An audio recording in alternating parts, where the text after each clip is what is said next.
गंगानगर के किसान बंधुओं, व्यापारी भाइयों, मजदूर साथियों और विद्यार्थी बच्चों, मैं एहतराम बेनीवाल आपके सामने कल जो घटना गंगानगर में गंगा सिंह चौक और भगत सिंह चौक के बीच में हुई, उसके संबंध में अपने विचार रखने के लिए आपके सम्मुख उपस्थित हुआ हूं। कल भारतीय जनता पार्टी ने अपने दोनों जिलों के सारे कार्यकर्ताओं को लेकर प्रदेश के प्रमुख नेताओं को बुलाकर राजेंद्र सिंह राठौड़, माधोराम, बिहारी लाल और यहां के स्थानीय एमएलए कासनिया और संसद के सदस्य निहाल चंद, इन सब की उपस्थिति में एक धरने का कार्यक्रम रखा। धरने की जो मुख्य मांगे थी वो सिंचाई पानी, बिजली के बढ़ते रेट, डीजल और पेट्रोल की महंगाई, इस तरह से उन्होंने उन मुद्दों को रखा जिन मुद्दों में जब आवश्यकता थी बिजाई की, खेतों में बिल्कुल धूल उड़ रही थी और मूंग और ग्वार की बिजाई नहीं हुई, नरमे का वक्त चला गया, पानी 2000 की बजाय पंजाब से 1100, 900, 800 आ रहा था। तब कोई भारतीय जनता पार्टी का नेता नहीं बोला, ना कोई जयपुर से आया, ना गंगानगर का कोई। अब उनको एकदम जब पानी 1750 हो गया, जब बारिश शुरू हो गई, ये जो 1750 पानी हुआ, इसमें गंगानगर का किसान संयुक्त मोर्चे के नेतृत्व में 10 दिन तक संघर्ष करता रहा।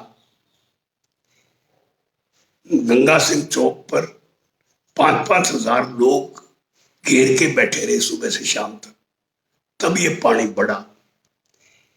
पहली बार गंगानगर का एसपी और कलेक्टर इस पानी की रखवाली के लिए पंजाब के अफसरों के पास मिलने गया। पहली बार नहर के ऊपर पुलिस के पहरे लगे, पहली बार जो चोरी करने वाली पाइपें उखाड़ी गई। उस वक्त एक भी भारतीय जनता पार्टी का नेता, एक भी कार्यकर्ता एक शब्द नहीं बोला। यद्यपि उनकी सरकार नहीं थी, कांग्रेस की सरकार थी और उनका फर्ज बनता था वो बोलते, पर उस वक्त वो चुप रहे। आज उनका आने का मकसद, वो थोड़े दिन पहले पदमपुर भी आए थे, वहां भी यही ड्रामा करने आए थे और उस ड्रामे में उन्होंने एक जो विधायक है उसका आसरा लेकर, उसको निशाना बनाकर एक जाति विशेष का प्रचार किया कि इस मोर्चे के लोगों ने, किसानों ने बिश्नोइयों की बेइज्जती कर दी, बिश्नोइयों का अपमान कर दिया, इसलिए सारे बिश्नोई इकट्ठे हो जाओ, इकट्ठे बीजेपी के झंडे के नीचे हो जाओ। तो इसका मतलब ये था कि जो किसानों की एकता गंगानगर में बन रही है, हनुमानगढ़ में बन रही है, उसको तोड़ने का एक घटिया प्रयास था। गंगानगर का किसान, गंगानगर का व्यापारी और गंगानगर का निवासी सन 47 के बाद मेरी समझ के मुताबिक, मैं बहुत छोटा था उस वक्त, पर मैंने कभी नहीं देखा कि जातियों के नाम पर आपस में लड़ा हो। एक भी मुसलमान को गंगानगर जिले में सन 47 में किसी ने नहीं मारा, ना उसको लूटा, ना उसको परेशान किया। 84 में इतने दंगे हुए सिख और हिंदुओं में, एक भी सिख को, ये सिख और हिंदुओं का मिश्रित जनसंख्या है यहाँ पर, एक भी जगह झगड़ा नहीं हुआ, आपस में गाली गलौज भी नहीं हुआ। इस तरह का सौहार्द जिस जिले में है, उसमें बीजेपी ने कोशिश की कि जातिवाद का नारा देकर इस आंदोलन को तोड़ा जाए, इस मोर्चे को बिखेरा जाए। वो बिखरा नहीं, उसका उल्टा असर हुआ कि पदमपुर में जब किसानों का जलसा हुआ तो सबसे बड़ा जलसा था और सबसे ज्यादा संख्या उसमें बिश्नोइयों की थी। इससे बौखला के उन्होंने दोबारा अपने बड़े नेताओं को बुलाया जयपुर से, और उनको बुलाकर गंगानगर में एक बहुत बड़ा जलसा, इस धरना, इन्हीं मांगों को लेकर करने का फैसला किया। हमारा कार्यक्रम ये था कि ये नाटक है, ये वास्तव में धरना नहीं है, आंदोलन नहीं है, किसी जनता की समस्या को हल करने का प्रयास नहीं है।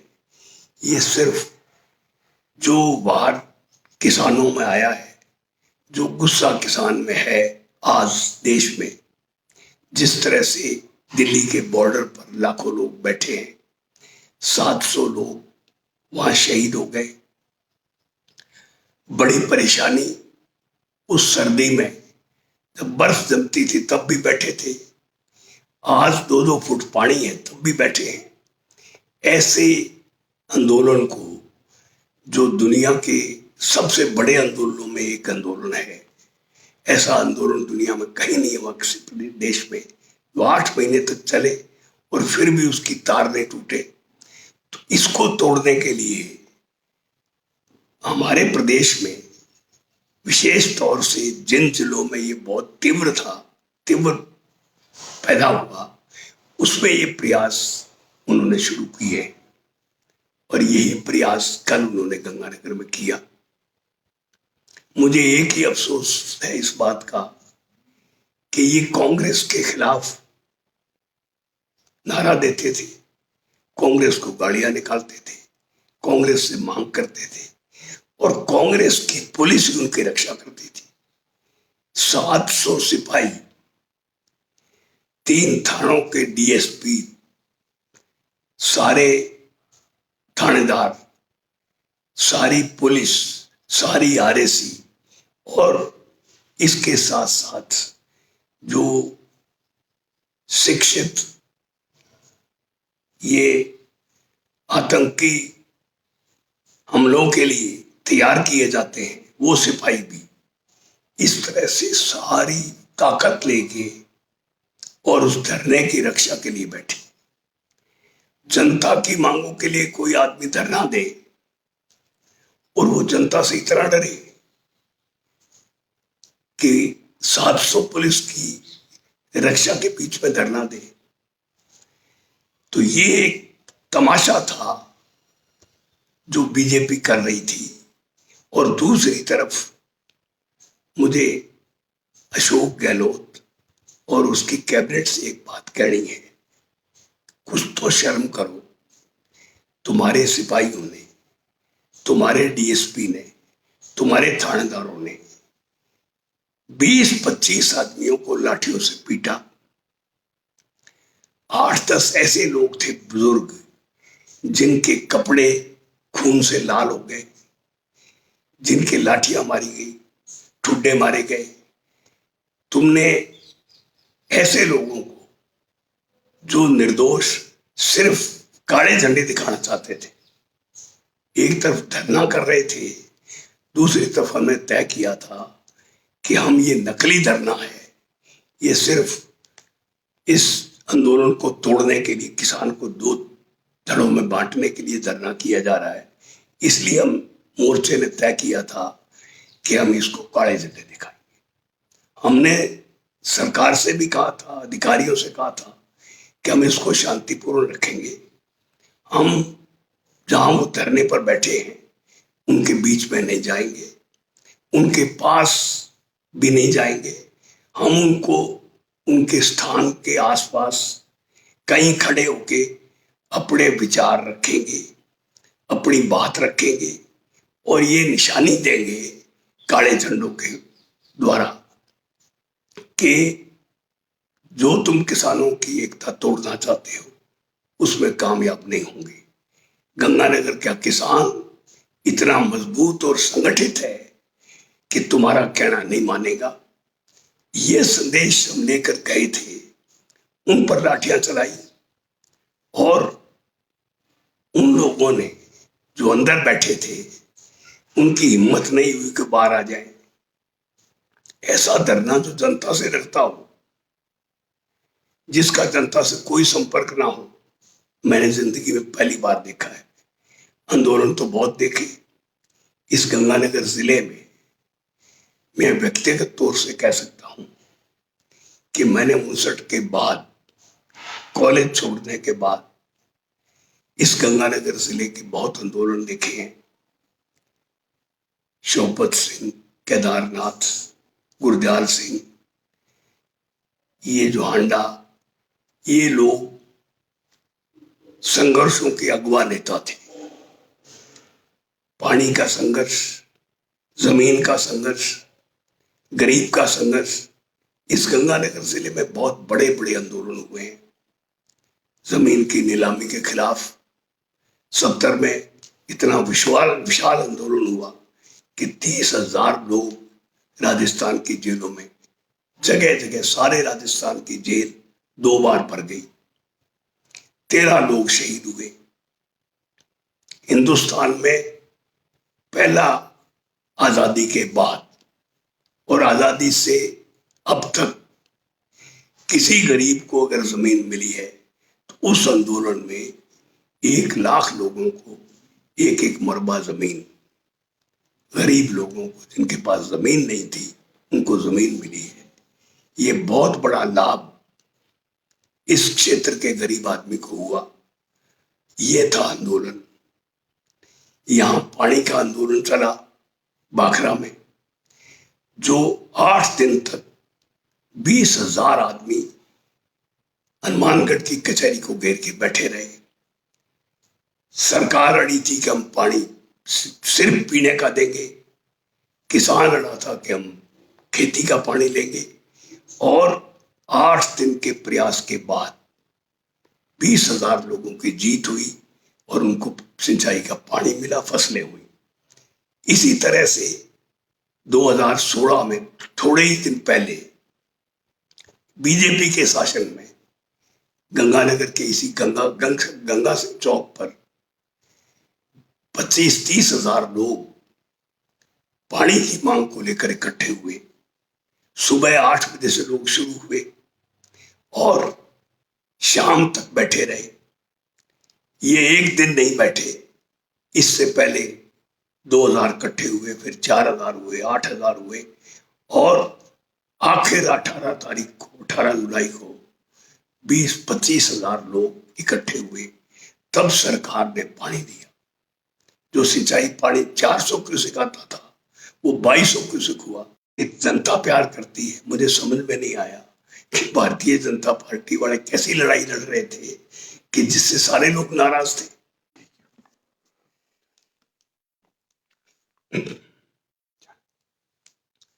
ये जो संघर्ष है, इस संघर्ष के पीछे अगर ये उद्देश्य होता कि इन्होंने पानी लेना है तो पानी लेने के लिए 1 महीना पहले बोलना चाहिए था।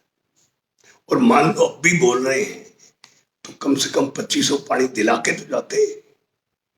इतनी देर तो बैठते, 2 घंटे नहीं बैठे। बिजली के रेट 2 घंटे में गिर गए। ये सही है कि राजस्थान में बिजली के रेट ज्यादा है, पर इसका कारण तो मोदी भी है कि मोदी अडानी की जो बिजली है वो बिकती है। अडानी की बिजली बिकती है 8.5 रुपए, और वो लेनी होती है स्टेट्स को, जो डेफिसिट स्टेट्स हैं, जिन स्टेट्स में पूरी बिजली नहीं उत्पादन होती, उनको लेनी पड़ती है। मोदी उनको बिकवाता है 8.5 रुपए। 8.5 रुपए अगर वहां से बिकेगी तो यहाँ के आम उपभोक्ता को 9 रुपए मिलेगी। तो इसमें मोदी को कुछ नहीं कह सकती बीजेपी कि तुम अडानी को 8.5 रुपए क्यों देते हो। 8.5 रुपए जो बिजली है इस सूरज से पैदा होने वाली, उस बिजली का रेट है अडानी का। और यहां जो बिजली किसान अगर अपने घर पर लगाए और सूरज से उन जो प्लेट्स से बिजली पैदा करे तो उसका रेट है 3 रुपए। तो ये असल में ये संघर्ष था इस बात का कि उनको निर्देश था कि इस आंदोलन में जो किसान है उसको किसी बहाने से तोड़ा जाए। पहले उन्होंने बिश्नोइयों के नाम से एक बिश्नोई महासभा बुलाई, बिश्नोइयों को इकट्ठा किया, बिश्नोइयों को बहकाने की कोशिश की, तुम्हारी बेइज्जती होगी सब कुछ। अब की बार उन्होंने एक और ड्रामा किया। वो ड्रामा ये किया कि जो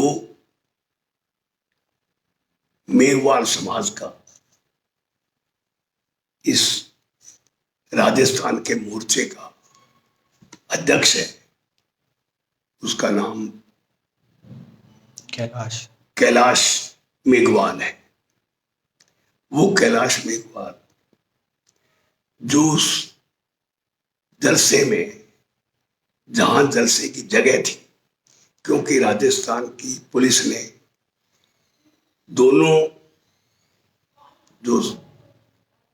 दोनों पासे थे, उनका 1 किलोमीटर का रास्ता था। आधे किलोमीटर दूर भारतीय जनता पार्टी का गंगा सिंह चौक से पंडाल था, और गंगा सिंह चौक पर पंडाल था संयुक्त मोर्चे का। वो कैलाश मेघवाल जो राजस्थान का अध्यक्ष था, कोई बच्चा नहीं था कि गुम होके आ गया। वो प्रोग्राम बना के आया, 5-7 लोगों को लेके आया, झंडा हाथ में लेके आया, अपने यहां पटका बांधा हुआ, और चलते हुए जलसे में जब हम जलसा कर रहे थे, और उस वक्त मैं खुद बोल रहा था, मेरा नंबर था, मैं वो संबोधित कर रहा था जनता को, उस वक्त वो आया और आके बीच में और भारतीय जनता पार्टी के नारे लगाने लगा।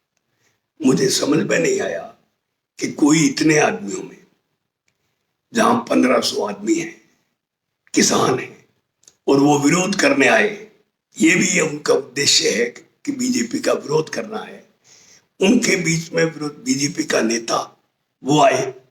तो असल में वो एक बनाया हुआ प्रोग्राम था कि उसको जाना है और जाके ये ड्रामा करना है कि किसानों ने मेघवाल को पीटा, मेघवालों की सारों की बेइज्जती हो गई, मेघवालों का अपमान हो गया, ये मेघवालों के खिलाफ है।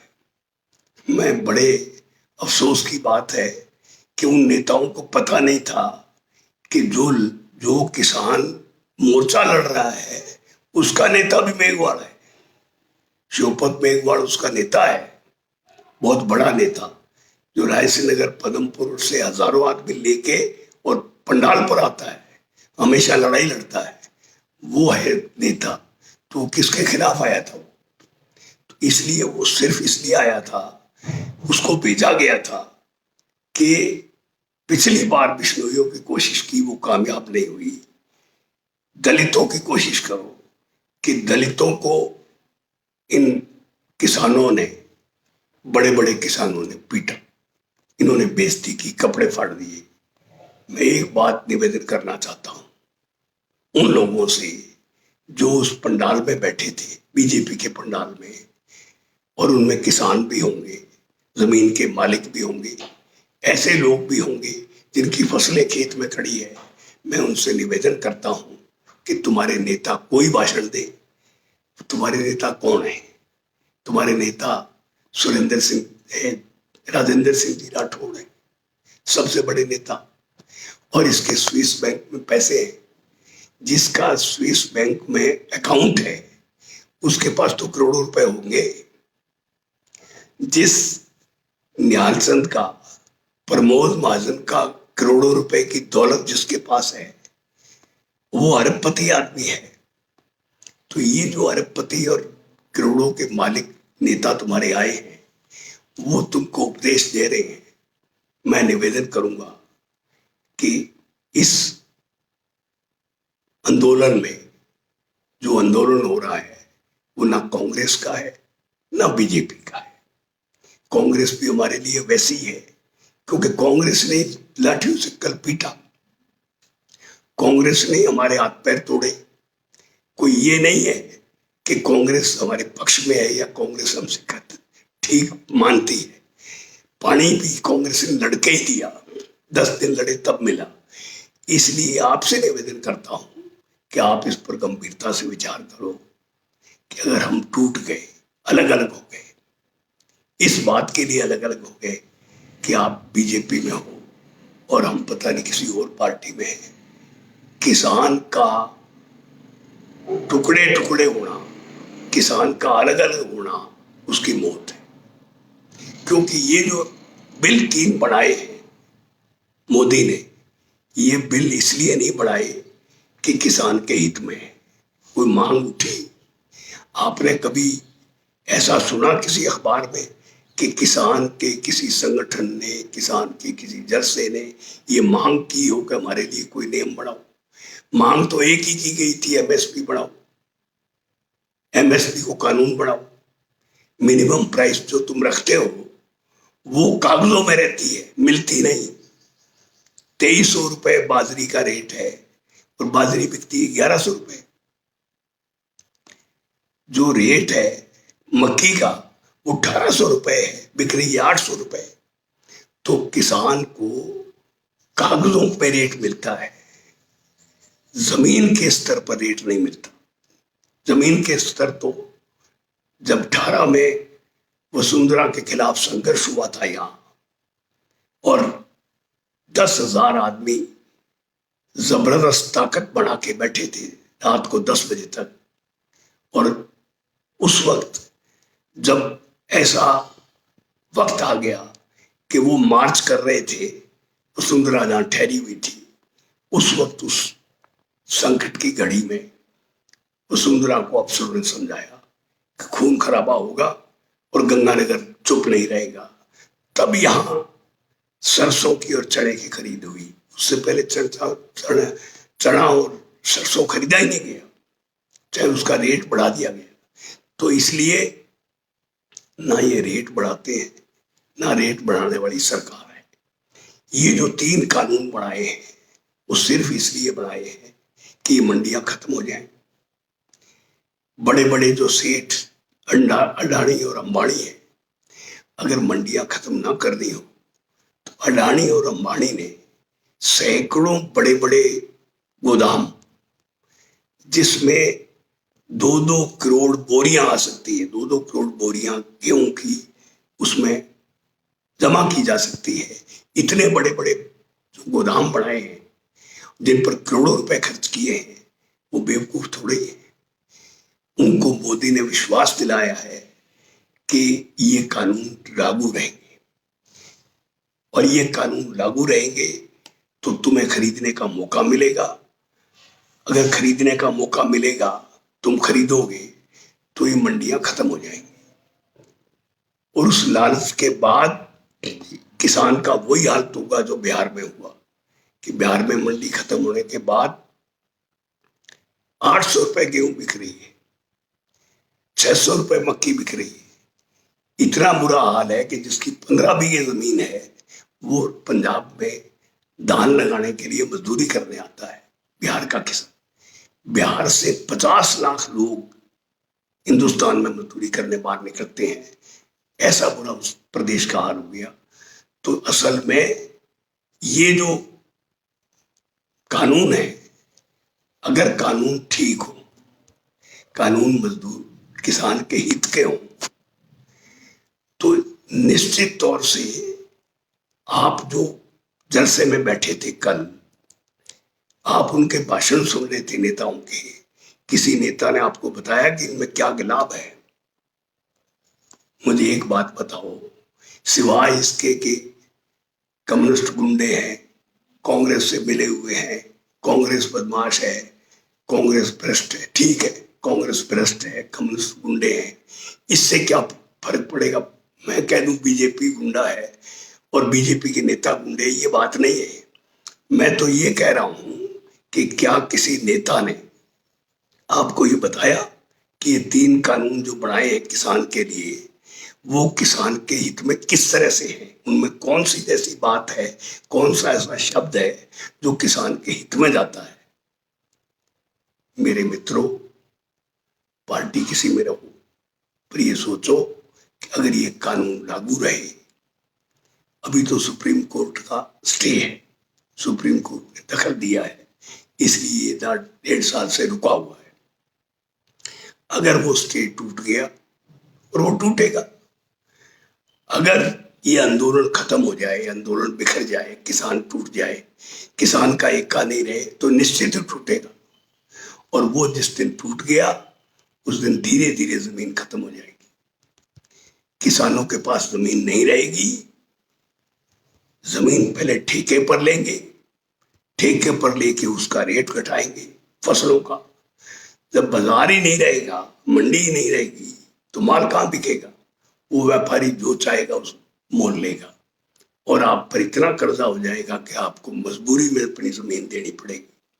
तो ये स्थिति दुनिया में हो चुकी बहुत से देशों में, अमेरिका जैसे देश में, यूरोप के देशों में।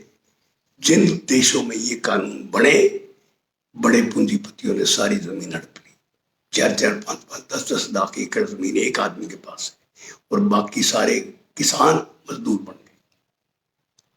तो मैं आपसे प्रार्थना करूंगा कि जमीन के मालिक भी आप में से होंगे, ठीक है, जो मजदूर है उनको भी निवेदन करूंगा कि अगर जमीन इनके पास रहेगी, किसानों के पास, तो तुम्हें मजदूरी करने का मौका मिलेगा, तुम्हें उसमें हिस्सेदारी मिलेगी, तुम उसके अंदर काम कर सकोगे अपने गांव के अंदर।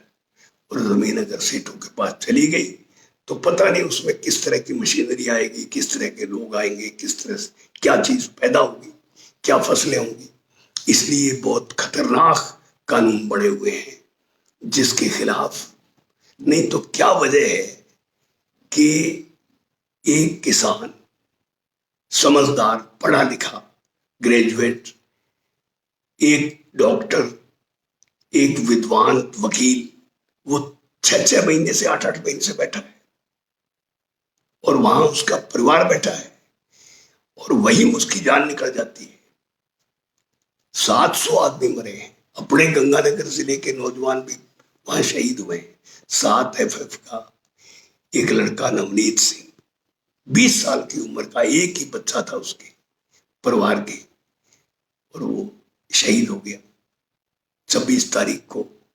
लाल किले की तरफ जा रहे थे और वहां गोली लगी और मर गया, शहीद हो गया। तो इस तरह की जो शहादत दे रहे हैं, उसका कारण तो है, उनको ये यकीन तो हो गया कि अगर ये कानून रहा तो हमारी जमीन चली जाएगी। तो 2 ही बातें हैं, एक तो ये कानून खत्म हो, और दूसरी ये जो MSP है, ये कागजों में ना रहे। MSP जो है, जितने खर्चे जमीन पर लगते हैं उसके अनुसार MSP बनाई जाए, उस MSP को कानूनी बनाया जाए।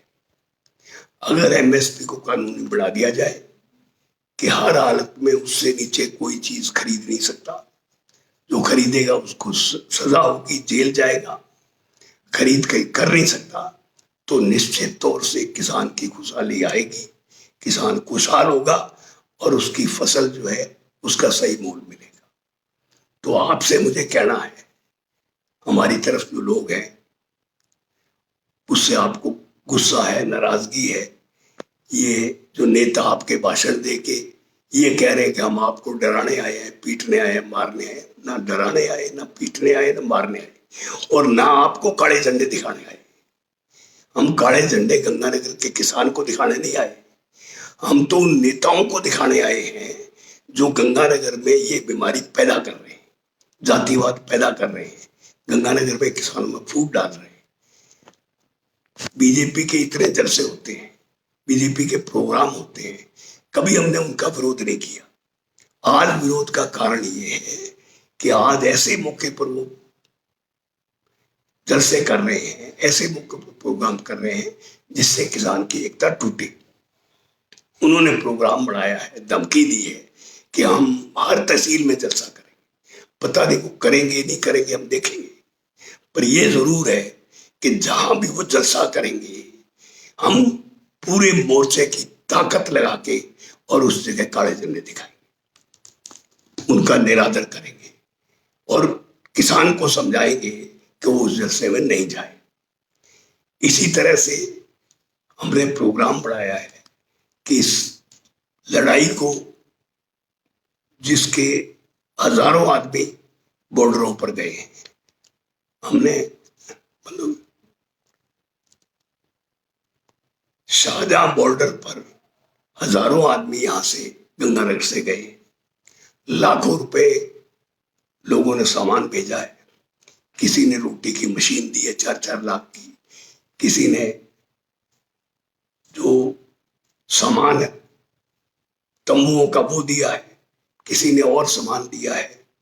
यहां से एक गांव ने, जो बिश्नोइयों का गांव है, उसने पूरा एक टैंक भर के देसी घी, जो शुद्ध घी है, वो भेजा वहां। तो ये जो किसान में जागृति आई है, इस जागृति को खत्म हम नहीं होने देंगे।